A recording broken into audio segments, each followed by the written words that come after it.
क्या आपने कभी सोचा है कि जब पूरी दुनिया क्रिसमस मना रही होगी, उस वक्त इंडिया के कुछ लोग होंगे जो अपने लॉन्च पैड पर रॉकेट तैयार कर रहे होंगे? हाँ दोस्तों, इसरो फिर कर दिखाने वाला है कुछ ऐसा जो साबित करता है कि भारत के वैज्ञानिक त्योहारों पर छुट्टी नहीं लेते, वो इतिहास लिखते हैं। जी हाँ, इसरो का धुरंधर PSLV C62 मिशन 25 दिसंबर 2025 को लॉन्च होने जा रहा है, यानी India's own Christmas gift to space lovers. तो आज के इस वीडियो में हम बात करने वाले हैं, क्या है ये PSLV C622 मिशन, इसमें क्या खास है, कौन से सैटेलाइट्स इसके साथ अंतरिक्ष की सैर पर जा रहे हैं, और सबसे बड़ी बात, क्यों इसरो को फेस्टिवल लॉन्च एजेंसी कहा जाने लगा है। नमस्कार दोस्तों, आप देख रहे हैं ग्रेविटी गॉसिप, जहां हम स्पेस की खबरें सिर्फ बताते नहीं, डिकोड करते हैं। अगर आप भी इसरो के फैन हैं और चाहते हैं कि इंडिया हर लॉन्च के साथ नए रिकॉर्ड बनाए, तो इस वीडियो को लाइक और सब्सक्राइब करना मत भूलिएगा। अब चलिए शुरू करते हैं इसरो के इस क्रिसमस सरप्राइज की स्पेस यात्रा। सबसे पहले बात करते हैं PSLV की, यानी पोलर सैटेलाइट लॉन्च व्हीकल की। अब ये नाम सुनकर नया कुछ नहीं लगता,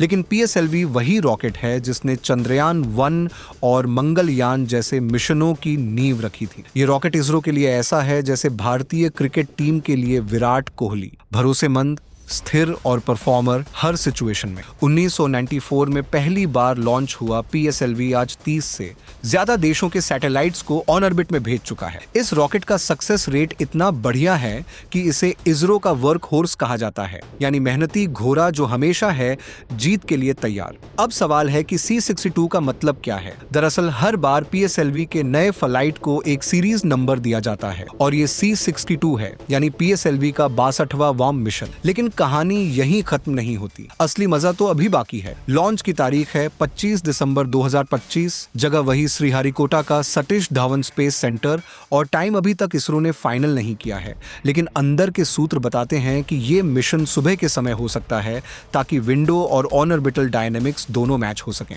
अब सोचिए, दुनिया के बाकी लोग जहां क्रिसमस ट्री के नीचे गिफ्ट खोल रहे होंगे, वहां इसरो का लॉन्च पैड गर्म एग्जॉस्ट फ्यूम से भरा होगा। यानी एक तरफ सैंटा क्लॉज धरती पर गिफ्ट बांट रहा होगा और दूसरी तरफ इसरो अंतरिक्ष में गिफ्ट भेज रहा होगा। अब बात करते हैं पेलोड की, यानी वो सैटेलाइट्स जो PSLV C62 लेकर जाने वाला है। इसरो ने अभी तक आधिकारिक रूप से इसकी कॉन्फर्मेशन नहीं दी है, लेकिन स्पेस सर्कल्स में चर्चा गर्म है। पहला बड़ा कैंडिडेट है प्रोबिए 3 मिशन। अब प्रोबिए 3 यूरोपियन स्पेस एजेंसी का प्रोजेक्ट है, जो एक फॉर्मेशन फ्लाइट मिशन है। मतलब 2 सैटेलाइट एकदम सटीक दूरी पर उड़ेंगे ताकि वे सूरज के कोरोना को स्टडी कर सकें। लेकिन यहाँ ट्विस्ट है, प्रोबे 3 के लिए पहले वेगा रॉकेट सोचा गया था। अब PSLV का नाम क्यों लिया जा रहा है? कई एक्सपर्ट्स का मानना है कि इसरो और ESA के बीच नया सहयोग बढ़ रहा है और ये लॉन्च इंडिया के स्पेस कमर्शलाइजेशन का बड़ा स्टेप होगा। दूसरा अनुमान ये है कि PSLV C62 एक कमर्शियल पेलोड मिशन भी हो सकता है। संभावना है कि इसमें कुछ छोटे क्यूबसैट्स और प्राइवेट कंपनीज के नैनो सैटेलाइट्स भी शामिल हों, क्योंकि इसरो अब new space India limited NSIL के जरिए कमर्शियल मिशन बढ़ा रहा है। मतलब क्रिसमस के दिन सिर्फ सैंटा ही नहीं, इसरो भी इंटरनेशनल क्लाइंट्स को लॉन्च का तोहफा देने वाला है। अगर आप इसरो को फॉलो करते हैं तो आपने नोटिस किया होगा कि हमारे वैज्ञानिकों को फेस्टिवल्स पर काम करने की आदत है। याद है 2019 का चंद्रयान 2, वो भी जुलाई के फेस्टिव मंथ में लॉन्च हुआ था, और कई बार इसरो के लॉन्च न्यू ईयर्स ईव या इंडिपेंडेंस डे के आसपास हुए हैं। कई इसरो इंजीनियर्स मजाक में कहते हैं इसरो में छुट्टियां नहीं होती, बस लॉन्च विंडोज होती हैं। ये बात सही भी है, क्योंकि स्पेस मिशन की टाइमलाइंस कैलेंडर की तारीख से नहीं, बल्कि कैलकुलेशन की सटीकता से तय होती है। इसलिए अगर परफेक्ट ऑर्बिटल स्लॉट 25 दिसंबर को मिल जाए तो फिर त्योहार हो या नहीं, लॉन्च तो होगा ही। अब सोचिए एक पल के लिए, जब दुनिया के बच्चे सैंटा से गिफ्ट मांग रहे होंगे, उस वक्त भारत के वैज्ञानिक देश को नॉलेज और इनोवेशन का गिफ्ट दे रहे होंगे। PSLV C62 शायद छोटा मिशन लगे, लेकिन इससे पूरी दुनिया को फिर से याद दिलाया जाएगा कि इंडिया स्पेस रेस में सिर्फ भाग नहीं ले रहा, लीड कर रहा है। और यही वो बातें हैं जो इसरो को कॉमन मैन का स्पेस एजेंसी बनाती हैं, क्योंकि यहाँ हर मिशन सिर्फ तकनीक नहीं, देश के सपनों का प्रतीक होता है। दोस्तों, अब सस्पेंस ज्यादा नहीं रहा PSLV C62 का मुख्य पेलोड लगभग तय माना जा रहा है। EOS-N1, जिसे प्यार से कहा जा रहा है अन्वेषा, ये एक एडवांस्ड अर्थ ऑब्जर्वेशन सैटेलाइट है जो हाइपर स्पेक्ट्रल इमेजिंग के जरिए धरती को ऐसे देखेगा जैसे किसी ने नॉर्मल आईज से सडनली ईगल विजन ऑन कर दिया हो। अन्वेषा को खास तौर पर स्ट्रैटेजिक यूजर्स के लिए डिजाइन किया गया है, यानी agriculture, border surveillance, natural resources mapping और डिफेंस में इसका बड़ा रोल रहेगा। सीधे शब्दों में कहें तो क्रिसमस पर इसरो सिर्फ साइंस लवर्स को नहीं बल्कि देश की सिक्योरिटी और इकोनॉमी को भी एक पावरफुल गिफ्ट देने वाला है। इसरो इस मिशन को सिर्फ एक सैटेलाइट, एक रॉकेट वाला सिंपल मिशन नहीं रख रहा। आधिकारिक डिटेल्स के हिसाब से PSLV C62 के साथ 18 तक को पैसेंजर सैटेलाइट्स भी उड़ान भर सकते हैं, जिन्हें new space India limited NSIL के जरिए कमर्शियल बेसिस पर ऑन बोर्ड लिया जा रहा है। इनमें छोटे क्यूबसेट्स और नैनो सेट्स होंगे, जिनमें से कई प्राइवेट कंपनियों या फॉरेन कस्टमर्स के हो सकते हैं। ठीक वैसे ही जैसे PSLV के पिछले मिशंस में हुआ था, जहां दुनिया भर के छोटे सैटेलाइट्स को सस्ती और भरोसेमंद राइड मिली थी। यानी क्रिसमस के दिन PSLV एक तरह का स्पेस ऊबर पूल बन जाएगा। फ्रंट सीट पर EOS-N1 अन्वेषा और पीछे की सीटों पर छोटे छोटे सैटेलाइट्स बैठे होंगे। सबके टिकट इसरो ने ऑलरेडी कंफर्म कर दिए हैं। PSLV C62 को एक और वजह से खास माना जा रहा है। ये PSLV का रिटर्न टू फ्लाइट मिशन है PSLV C61 के बाद। PSLV C61 के साथ इसरो ने EOS-09 जैसे पावरफुल रेडर इमेजिंग सैटेलाइट को लॉन्च किया था और POEM-4 के जरिए 24 पेलोड्स को ऑर्बिट में टेस्ट करवा दिया था, जिससे PSLV की ऑर्बिटल लैब वाली रेपुटेशन और मजबूत हुई। अब C62 PSLV की उसी लेगेसी को आगे बढ़ाने जा रहा है, लेकिन इस बार हाइपरस्पेक्ट्रल अन्वेषा और स्ट्रैटेजिक पेलोड्स के साथ। स्पेस कम्युनिटी में इसे PSLV का कमबैक विद अ पर्पस कहा जा रहा है, जैसे कोई एक्टर थोड़ा ब्रेक लेकर वापस आए और पहले ही दिन ब्लॉकबस्टर दे दे, जैसे कि अक्षय खन्ना और रणवीर सिंह धुरंधर से दे रहे हैं। अब आते हैं एक इंटरेस्टिंग ट्विस्ट पर, लॉन्च डेट और टाइमिंग। कई रिपोर्ट्स और नोटम अपडेट्स के हिसाब से PSLV C62 की लॉन्च विंडो दिसंबर के एंड से बढ़कर जनवरी 2026 की शुरुआत तक एक्सटेंड कर दी गई है, 5 से 23 जनवरी की विंडो में। यानी ऑफिशियली लॉन्च डेट फ्लेक्सिबल है, लेकिन पब्लिक और मीडिया नैरेटिव में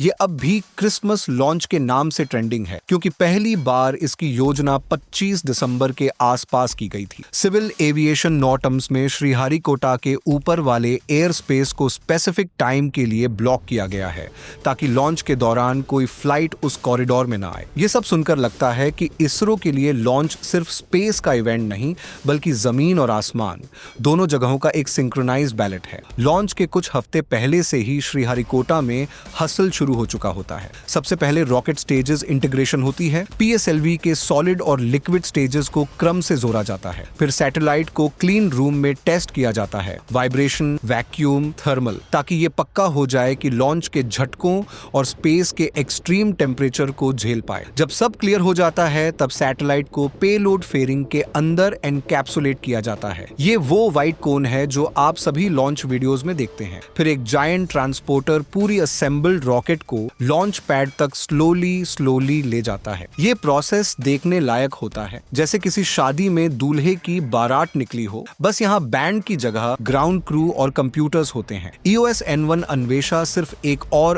अर्थ ऑब्जर्वेशन सैटेलाइट नहीं है। हाइपरस्पेक्ट्रल सेंसर्स की मदद से ये जमीन पर मौजूद अलग अलग materials, soil, vegetation, water, minerals के यूनिक स्पेक्ट्रल सिग्नेचर्स डिटेक्ट कर सकता है। इसका मतलब है crop health monitoring, illegal mining detection, pollution mapping, border intrusion spotting, सब कुछ और ज्यादा प्रिसाइज हो जाएगा। डिफेंस और DRDO के लिए ये सैटेलाइट एक new eye in the sky माना जा रहा है, जो क्रिटिकल जोन्स पर डे, नाइट और ऑल वेदर मॉनिटरिंग का नया लेवल इंट्रोड्यूस करेगा। तो इनडायरेक्टली PSLV C62 का क्रिसमस मिशन नेशनल सिक्योरिटी का भी स्ट्रॉन्ग अपग्रेड है। PSLV C62 के बाद इसरो की टू डू लिस्ट खाली नहीं और भारी है। ईयर एंड रिव्यू रिपोर्ट्स के हिसाब से इसरो 2026 में human space flight programme, Gaganyaan, नए अर्थ ऑब्जर्वेशन सैटेलाइट्स और फ्यूचर प्लैनेटरी मिशंस के लिए ग्राउंड वर्क पर जोर लगाने वाला है। PSLV जैसे मिशंस इसरो के लिए ब्रेड एंड बटर हैं। ये लगातार रेवेन्यू, एक्सपीरियंस और कॉन्फिडेंस जनरेट करते रहते हैं। जितने ज्यादा सक्सेसफुल PSLV लॉन्चेस, उतनी स्ट्रॉन्ग बनती जाती है इसरो की कैपेबिलिटी बड़ी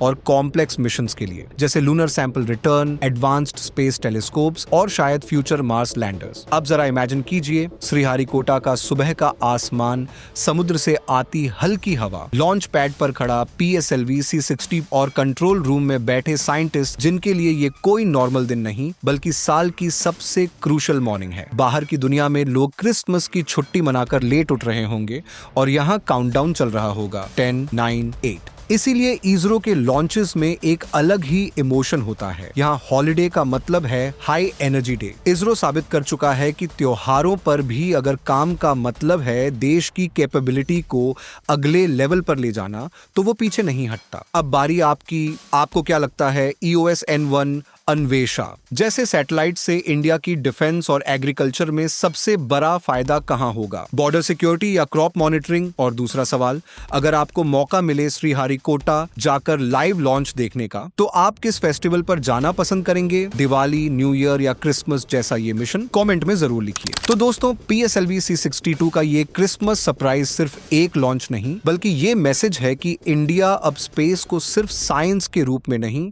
बल्कि स्ट्रैटेजी, सिक्योरिटी और कॉमर्स तीनों के कॉम्बो के तौर पर देख रहा है। EOS N1 अन्वेषा हमारे आसमान में एक नई नजर जोड़ेगा और PSLV अपनी रिलायबिलिटी के साथ एक बार फिर साबित करेगा कि India means business in space. अगर आपको ये वीडियो पसंद आया हो तो इस वीडियो को लाइक कीजिए ताकि एल्गोरिदम को भी पता चले कि इंडिया में स्पेस लवर्स की कमी नहीं है। ग्रेविटी गॉसिप चैनल को सब्सक्राइब कर लीजिए और बेल आइकॉन दबाइए ताकि अगली बार जब इसरो कोई नया सरप्राइज दे तो आपकी स्क्रीन पर सबसे पहले ग्रेविटी गॉसिप ही दिखे। मिलते हैं अगली वीडियो में, तब तक के लिए sky is not the limit. ये तो बस शुरुआत है। जय हिंद, जय इसरो।